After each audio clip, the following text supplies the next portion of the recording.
And we are back, guys. Okay? So, ngayon naman pag-usapan natin yung tatlong strategy na mare-recommend ko sa inyo. Ito ay recommended ko na sa mga seller at sa mga newbie. Okay? Sa kahit mga pro, ginagamit din itong strategy na to. Pero iba-iba lang yung approach nila kung paano mag-work yung strategy na yon. Okay? So, first of all, gusto ko munang i-mention dito na ang pwede lang po nating i-list or pwede nating i-research is yung product na available na po kay Amazon. Hindi po tayo pwedeng mag-create ng another listing. Halimbawa, ito wala kay Amazon. Create tayo ng listing. Hindi po pwedeng, as of now po, hindi po pwede ngayon. Okay?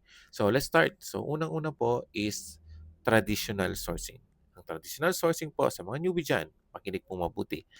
Ang traditional sourcing po is pupunta po kayo sa mga kilala niyong website, Walmart, Target, Walgreens, etc., etc.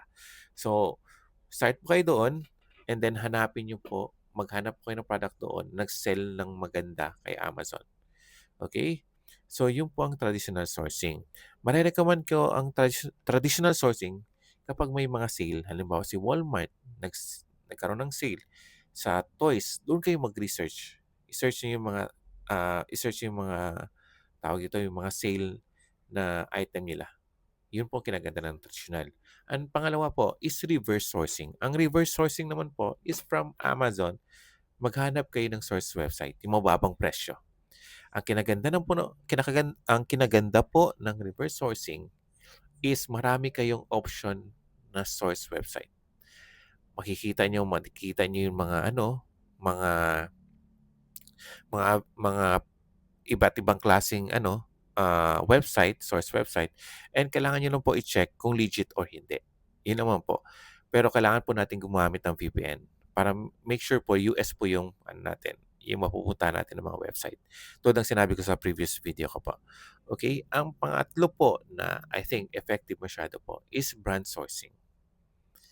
Yan po, madalas po akong gumagamit ng brand sourcing. Okay? May certain strategy lang po, may certain criteria lang po kapag nag-brand sourcing po ako. Okay? So brand sourcing naman po, ang kinaganda, halimbawa, like, i-combine ko siya sa kay traditional tsaka kay brand. Halimbawa, si Benefit Cosmetics, nagkaroon ng sale. Okay, nagkaroon siya ng sale. So alam ko brand yun eh. Brand. So, ita-type ko lang kay Easy Insight or kay Amazon yung Benefit Cosmetics. Tapos alam ko na Benefit Cosmetics sa lahat yung makikita ko. So, yun ang kinaganda ng brand sourcing. Okay? So, hopefully, may natutunan kayong kahit konti sa sa video ko.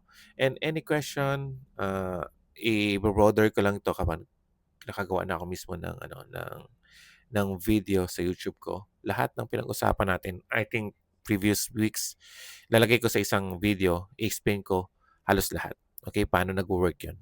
Okay, so abang-abang lang tayo guys and pasensya na, night shift VA ako. And then, ang daming student akong hinahandle. So, hopefully, uh, magkaroon pa ako ng maraming time at makagawa pa ako ng video na makatulong sa inyo. So, minsan nawawalan ako ng topic or anong suggestion nyo or may tanong kayo, please lang comment down below. At hopefully, masagot ko yung mga question nyo. Or direct message me sa Blue App. Okay? So, pwede nyo ako message doon. And then, uh, reply na lang po ako doon. So, thank you and God bless po.